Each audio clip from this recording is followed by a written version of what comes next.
The gentle lady. Mr. Chairman, I have an amendment at the desk, Kuster number 36, pertaining to wildlife habitat within EQIP. The clerk will distribute the amendment, and unanimous consent, the reading of the amendment be waived. The gentle lady is recognized to explain her amendment. And again, it was number? 36. 36. Thank you, Mr. Chairman. I come from a family that has a very long history of supporting conservation and wildlife in New Hampshire. My mother was very involved as the president of the New Hampshire Audubon Society, and we have all supported wildlife conservation for many, many years. But in New Hampshire, conservation isn't just something that environmental organizations support. It's actually a way of life for us and something that our agricultural and forestry sector has been committed to for decades, if not centuries. That's why the Wildlife Habitat Investment Incentives Program has been so important to the Granite State and why I am offering this amendment.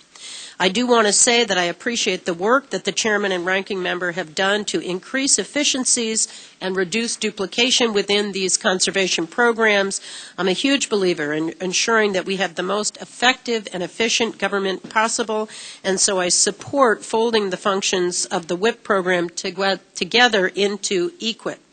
However, the Farm Bill as drafted caps the amount of funding that can be used for wildlife practices at 5% of EQIP funds. This is problematic because more than 5% of EQIP funding has already been going toward wildlife practices even before we begin talking about folding in the functions of WIP. So essentially capping the funding of wildlife practices at 5% will effectively kill the WIP program. WIP is an incredibly popular program that consistently has backlogs of farmers who are trying to enroll.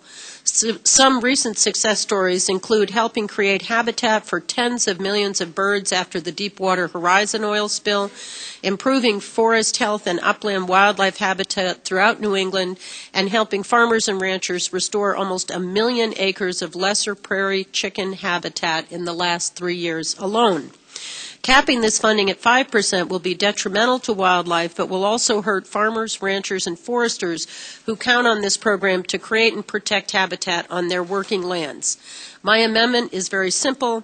It would simply change the 5% cap instead to be a 5% minimum.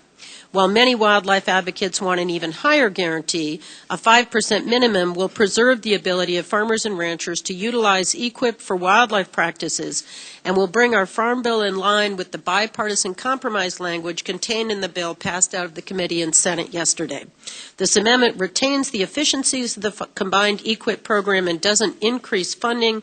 It just ensures that our states and farmers and ranchers have the flexibility they need to grow and thrive. I urge my colleagues to support this bipartisan compromise language and support this amendment, and I yield back the balance of my time. Gentlelady yields back. Anyone else